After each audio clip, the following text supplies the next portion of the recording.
Distúrbios estão eclodindo na China. O que o primeiro comando da capital fez agora? Bem-vindo ao China Sem Censura, sou o Chris Chappell. Mais uma vez houve um motim na China, com uma resposta tão típica do Partido Comunista Chinês quanto possível. Na semana passada, manifestantes se reuniram em frente a este prédio em Linyi. Como o primeiro comando da capital não aprecia grandes multidões, logo foram acompanhados pela polícia. E eu quero dizer muita polícia. Você nem mesmo podia ir ao parquinho próximo em paz sem esbarrar em uma dúzia deles.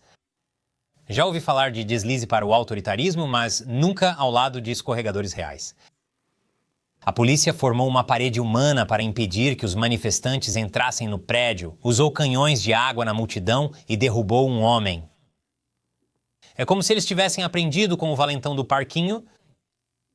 Em certo ponto, os manifestantes passaram a atirar pedras no edifício. A polícia se dispersou para evitar ser atingida e os manifestantes invadiram o prédio.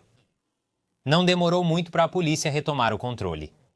Eles entraram usando spray de pimenta, invadiram como o Kool-Aid Man e entraram em confronto com os manifestantes dentro. Com suas táticas de valentão de escola, felizmente ninguém se machucou. As autoridades chinesas prenderam os manifestantes e parecem estar censurando a história, porque eles são tão consistentes quanto persistentes. Mas por quê? O que é esse prédio? Por que toda essa polícia? Isso é alguma agência governamental nefasta do primeiro comando da capital, empenhada em oprimir o povo chinês?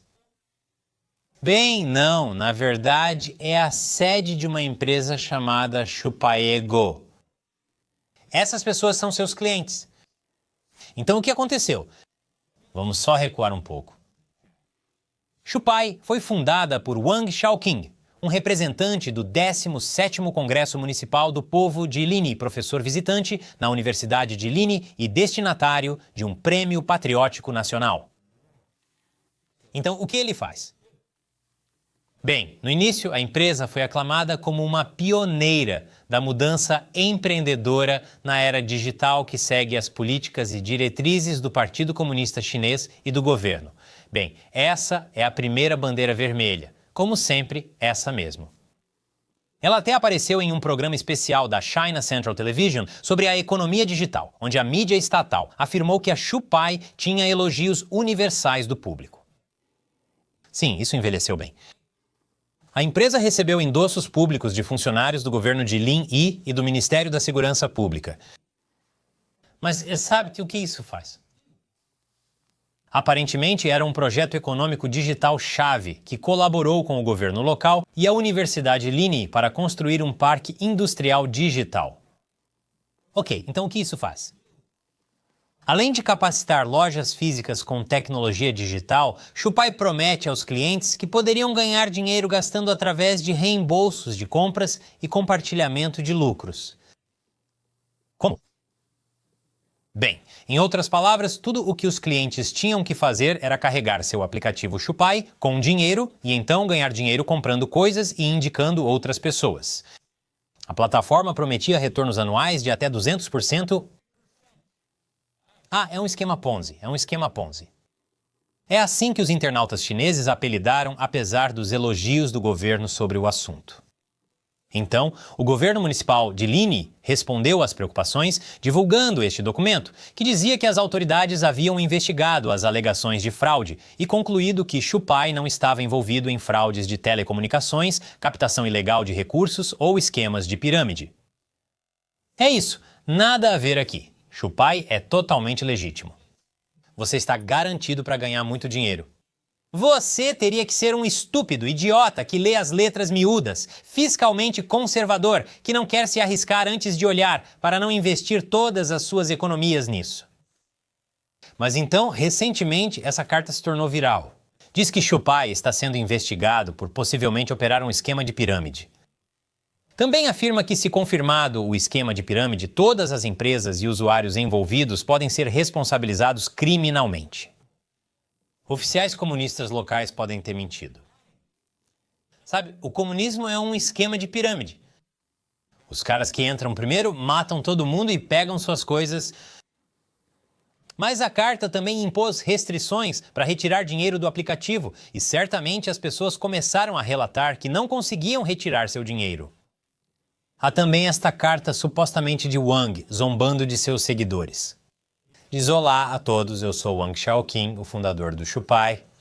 Já estou no exterior agora. O quociente de inteligência de todos é tão baixo quanto sua riqueza. Por isso, meu quociente de inteligência é 190.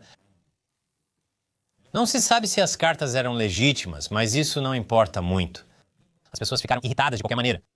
Mais de 40 mil pessoas aderiram ao programa desta empresa, com alguns supostamente perdendo todas as suas economias de vida. Um usuário relatou mais tarde que Shupai faliu. Eles foram um grande representante do primeiro comando da capital. Com protestos eclodindo em Lini, a história está sendo enterrada mais profundamente que o rei Tut. Segundo o NTD, vários vídeos e posts sobre Shupai foram removidos do Douyin e Weibo. Na verdade, enquanto pesquisava sobre este tópico, eu mesmo notei que muitos artigos chineses sobre o escândalo começaram a apresentar erros apenas horas após a publicação. Eles publicaram isso no Snapchat?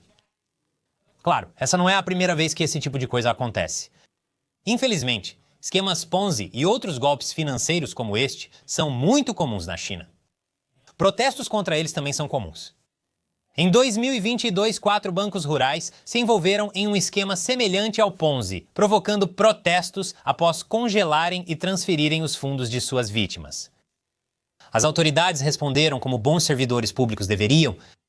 Eles espancaram os manifestantes.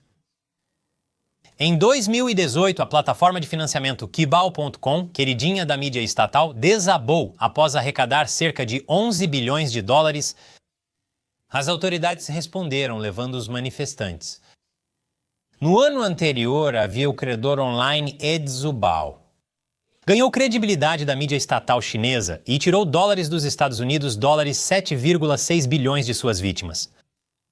Talvez isso não aconteceria com tanta frequência se as autoridades punissem os verdadeiros criminosos em vez de perseguir os manifestantes. O padrão é sempre o mesmo. Uma empresa atrai clientes com promessas de retornos massivos apenas para desmoronar e arrancar bilhões de suas economias de vida. Isso ocorre porque, graças à economia planejada pelo Estado comunista da China, há muito pouco para as pessoas realmente investirem seu dinheiro.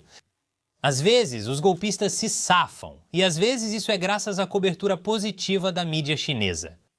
É por isso que, como sempre, você deve confiar na mídia estatal chinesa tanto quanto confia na água da torneira em Tijuana. A crise imobiliária na China é causada por empresas como a Evergrande que agem como esquemas Ponzi, usando dinheiro para construir novos edifícios em vez de completar os apartamentos já pagos pelas pessoas. Mas não são apenas essas empresas que fazem esquemas de Ponzi na China. O próprio primeiro comando da capital é apenas um grande esquema de Ponzi. Pense nisso.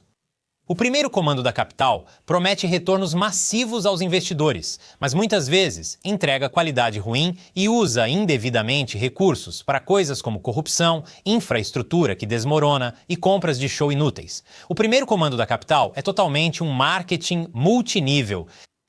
Aproveitadores marxistas-leninistas. Eles priorizam o poder político em vez da real estabilidade econômica.